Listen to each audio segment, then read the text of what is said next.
Halo semuanya, apa kabarnya? Semoga teman-teman semua di dalam keadaan sehat. Ya, Indonesia sedang digemparkan dengan berita karena Pak Jokowi masuk dalam salah satu tokoh terkorup versi OCCRP ya teman-teman. Dan di sini kita akan menyimak pembelaan daripada Bung Noel dan himbauan daripada Bivitri Susanti sebagai seorang akademisi yang meminta kita jangan langsung reaktif dan terburu-buru menganggap bahwa itu adalah berita hoax atau tidak berdasar ya teman-teman, karena ini menyangkut persepsi gitu ya teman-teman, dan ini sangat menarik perdebatannya. Nah, bagaimana videonya? Coba kita simak dulu bareng-bareng. Anda meragukan kredibilitas lembaga ini. Hal apa yang menurut Anda paling meragukan, terutama masalah penilaian terhadap nama Joko Widodo ini? Pertama gini, temuan apa yang menjadi dasar ketika OCCRP ini mengambil sebuah kesimpulan bahwa Pak Jokowi tokoh terkorup, sedangkan proses peradilan belum ada. Lantas kemudian sudah merilis bahkan memframing seakan-akan Pak Jokowi ini sebagai tokoh paling korup sedunia. Menurut saya ini bukan sebuah sikap yang terhormat dari sebuah lembaga investigasi.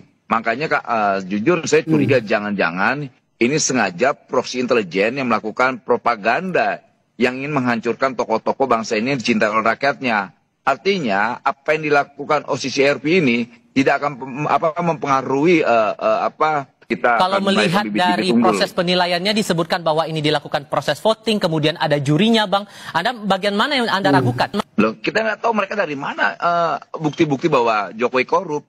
Apakah ada proses peradilan, adakah semacam keputusan pengadilan? Harusnya ada parameternya dong. Jangan lantas membuat framing, kemudian disebarkan, dirilis, tanpa ada sebuah keputusan hukum. Ya ini kan pelanggaran juga dong. Makanya saya bilang saya mempertanyakan kredibilitas keputusan itu. Dasarnya apa gitu loh. Kalau dasarnya opini, ya siapapun bisa melakukan opini. Akhirnya saya bilang ini bukan sebuah opini jahat saja, tapi ini propaganda yang merusak sengaja diciptakan oleh lembaga investigasi. Dan lembaga investigasi ini juga bisa kita paham sekali ya kerja-kerja intelijen internasional dalam merusak tokoh-tokoh bangsa di manapun ya, di negara manapun. Oke, Mbak Bivitri sebagai rekannya DTI ini kan rekanannya dari OCCRP ini. Jadi kalau pertanyaannya Bang Noel tadi, indikatornya apa? Ngejelasinnya gimana tuh? Jadi begini, bukan rekanan dalam arti kami yang bikin riset tuh nggak ada ya. Jadi memang OCCRP itu jaringan besar dari orang-orang atau jurnalis yang melakukan investigasi. Dan ini sangat lazim. Pertama saya mau katakan begini dulu. Kita ini kan janganlah buruk muka cermin dibelah gitu ya. Kalau misalnya mau dilihat mau menghancurkan tokoh segala macam, coba aja kita lihat apakah Bashar al-Assad itu mau kita anggap sebagai tokoh bangsanya sendiri, sementara dia sudah diusir keluar dan punya catatan kelam yang luar biasa. Begitu juga Presiden Kenya dan lain sebagainya. Lepas dari itu, menurut saya ketika kita mau menilai suatu laporan seperti ini, ada dua hal yang mesti kita lihat. Pertama metodologinya, dan yang kedua organisasinya. Dari segi metodologi, kalau memang diakui salah, silakan dibongkar metodologinya, tapi juga tidak tepat untuk meletakkan sebuah hasil jurnalisme investigatif. Nih Kompas kan tahu sendiri, pasti sering melakukan ini juga dengan kerangka hukum pidana. Kita tahu misalnya Times dulu pernah bilang Soeharto Incorporated, inget nggak tahun 98-99? Kan sebenarnya sampai sekarang memang nggak pernah juga ada tindak pidana korupsinya kalau pakai kerangka hukum ya. Karena kita harus paham bahwa kerja-kerja jurnalisme justru untuk melaporkan hal-hal yang oleh sebuah sistem hukum yang korup tidak bisa diurai. Makanya jurnalis itu bisa jadi pegangan buat masyarakat sipil. Nah ini yang sebenarnya mereka tengah lakukan. Dan yang kedua dari segi siapakah mereka di balik itu, saya kira dari websitenya sudah cukup jelas ya. Bahwa dari segi kredibilitas mereka memang latar belakangnya adalah jurnalis investigasi semua begitu, dan kita bisa lacak bahkan seterang-terangnya bagaimana organisasi mereka, bagaimana pendanaannya dan lain sebagainya. Jadi, kalaupun kemudian direspon oleh Pak Jokowi itu sebagai upaya framing jahat terhadap dirinya, tadi Bang Noel juga bilang ini upaya proksi gitu, gimana tuh? Iya, kalau Pak Jokowi yang ditanya ya pasti ya, siapa saja kalau ditanya ada yang bilang kamu jelek loh, pasti dia akan membalasnya tentu saja dengan defensif duluan. Tapi sekali lagi saya mau mengingatkan semuanya, termasuk Pak Jokowi, termasuk Bang Noel, bahwa melihat reporting dari jurnalis seperti ini tidak boleh pakai kerangka hukum pidana. Belum pernah tuh ada putusan pengadilannya seperti yang saya katakan tadi. Kita mau bicara Marcos, kita mau bicara Soeharto, kita mau bicara banyak pemimpin lainnya yang sampai kabur seperti Bashar al-Assad tadi. Tentu saja tidak ada putusan pengadilannya, dan itulah tugas dari jurnalis untuk melaporkan hal-hal seperti ini.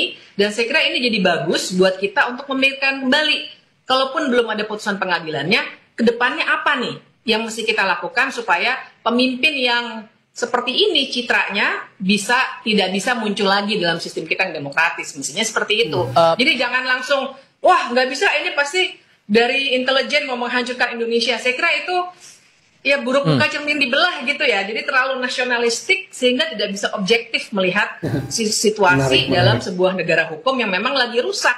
Kan diletakkannya Jokowi dalam nominasi kedua itu juga karena dikatakan tidak hanya korupsinya di kasus ini, tapi bagaimana pemimpin-pemimpin yang masuk nominasi itu merusak sistem hukum sehingga demokrasi juga mundur. Dan TII melihat bahwa sebetulnya nama Jokowi ini sempat diprediksi sebelumnya akan masuk dalam nominasi itu, Mbak? Oh, kami sih kami tidak ikut serta sama sekali dalam penjurian atau apapun ya. Jadi ini memang voting di antara para jurnalis. Ini saya kira hanya jaringannya saja.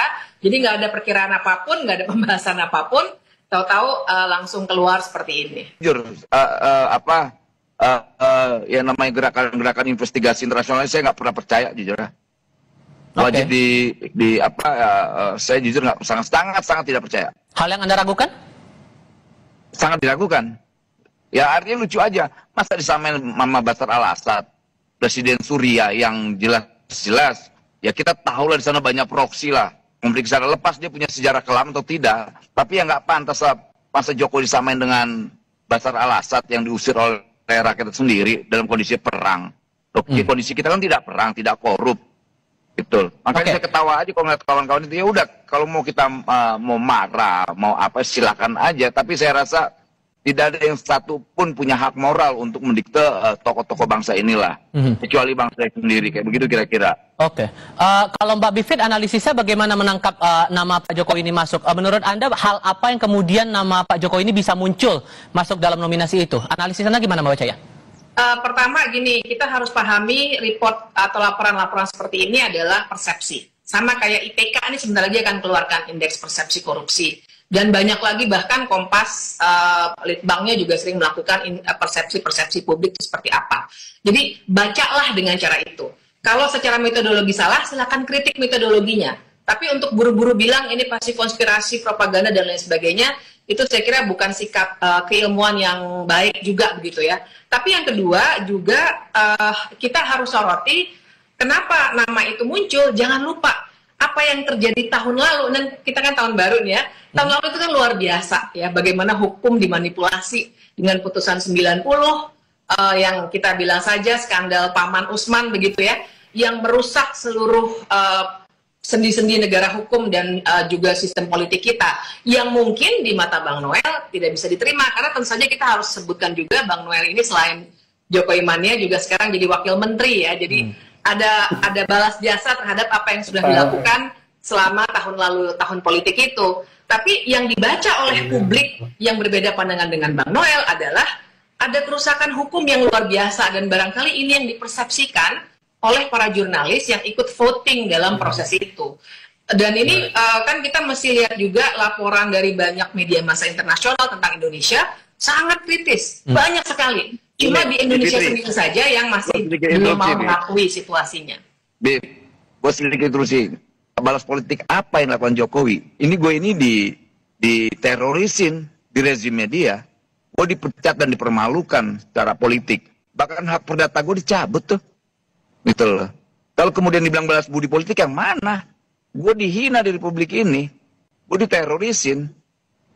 Ya nanti itu kita bisa diskusikan lebih lanjut ya. Tapi kita harus melihat juga jadi gini, jangan ada pandangan yang berbeda yang masih menganggap Jokowi itu tidak ada balas politik. Nggak ada balas politik. Gue ini dihina di bangsa ini. Gue diteroriskan. Kemudian data gue dicabut. Mungkin saja begitu, tapi ada kontras yang luar biasa di antara kita ketika Bang Noel masih bilang Jokowi tokoh bangsa. Sementara banyak sekali pandangan di publik yang bukan bagian dari rezim yang mengatakan ini loh dosa-dosa Jokowi seperti ini, Ya, nggak terutama apa-apa. pada pemilu kemarin. Dan tidak ada yang sedikit pun gue melarang atau menyangga apa yang disampaikan kawan-kawan. Ya nggak apa-apa, itu hak kritik kawan-kawan, itu hak demokrasi kawan-kawan untuk menyampaikan pandangan politiknya, pandangan kritisnya, dan kita tidak larang. Tapi kemudian ada ofensif dari luar, didasari oleh persepsi, kemudian investigasi yang nggak mendasar, yang itu membuat kita sebetulnya nggak bisa. Apa yang dilakukan itu serangan terhadap bangsa ini, bukan terhadap Jokowi menurut saya. Dan jangan sampai kita proksi-proksi luar ini malah bisa mempengaruhi opini, membuat narasi-narasi yang menurut saya malah menyesatkan kita sebagai warga bangsa gitu loh, Fit. Kalau kemudian diungkit begini, karena belum lama ini sebelum siaran ini Bang, ICW sempat menyampaikan juga pandangan mereka atas nama Jokowi masuk dalam nominasi itu.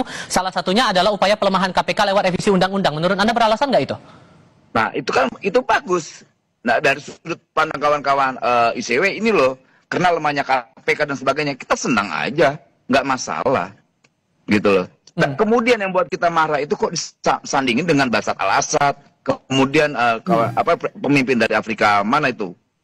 Kan ini gila bangsa ini kok nggak merasa dihina. Nggak, menurut saya dengan, sih kita objektif aja. Saya tidak merasa, saya tidak punya nasionalisme sempit ya. Menurut saya kita objektif aja. Mereka tidak menjelek-jelekan bangsa ini. Mereka sedang menyoroti bahwa ada seorang tokoh yang dianggap luar biasa di Indonesia, tapi sebenarnya dia punya dosa-dosa yang sebenarnya perlu dibongkar oleh para jurnalis investigasi ini, yang pengadilan tidak mampu juga membongkarnya karena bahkan dalam banyak kasus pengadilannya justru sudah terkooptasi, seperti waktu putusan 90 itu keluar. Situasinya harus dibaca seperti itu, jadi jangan dengan kacamata nasionalisme yang sempit. Gue ini bukan seorang ultranasionalis, gue orang yang paling rasional lah dalam melihat kritikan-kritikan. Kita ini semangat demokrasi, gue masih punya semangat untuk menjaga demokrasi lebih baik. Tapi kemudian ada ofensif dari luar, ya kita bisa berbeda dalam sudut pandang ini. Tapi sekali lagi, ini bukan soal gue seorang ultranasionalis lah ya. Orang yang sangat rasional dalam berpikir gitu. Dan Kemudian sesungguhnya kalau menurut Anda Bang Noel, pandang, selama Pak Jokowi jadi presiden itu semangat anti korupsi seperti apa sesungguhnya dibangun yang bisa membantah penilaian dari OCCRP ini? Ini saya sih sepakat dengan misal kayak kawan-kawan menyampaikan terkait undang-undang MK, lantas apa, ya nggak apa-apa, itu bagian kritikan yang bagus gitu loh. Dan bahkan saya termasuk bagian kawan-kawan yang mengkritik hal itu gitu loh. Saya banyak hal yang kita lawan saat itu.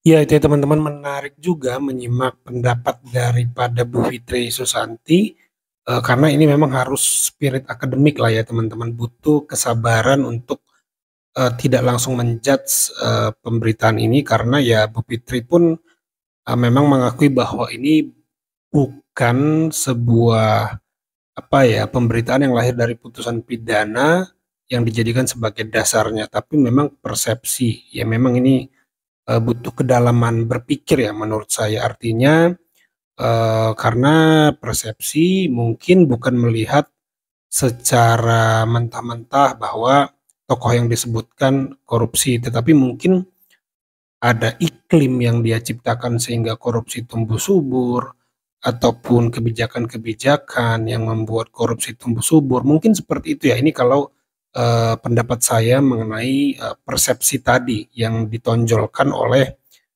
Bu Fitri ya teman-teman, karena berbicara persepsi ini ya betul ya, bukan hanya lembaga OCRC ya teman-teman tadi ya, OCCRC ya, media-media seperti dalam negeri pun sering memunculkan persepsi untuk topik ekonomi, topik pajak dan lain-lain. Jadi saya pikir ini perdebatan yang seru ya teman-teman, tetapi saya kembalikan kepada teman-teman, kalau menurut teman-teman bagaimana, coba tulis di kolom komentar. Itu saja video kali ini, terima kasih yang sudah menyimak sampai selesai, sampai jumpa di video saya selanjutnya.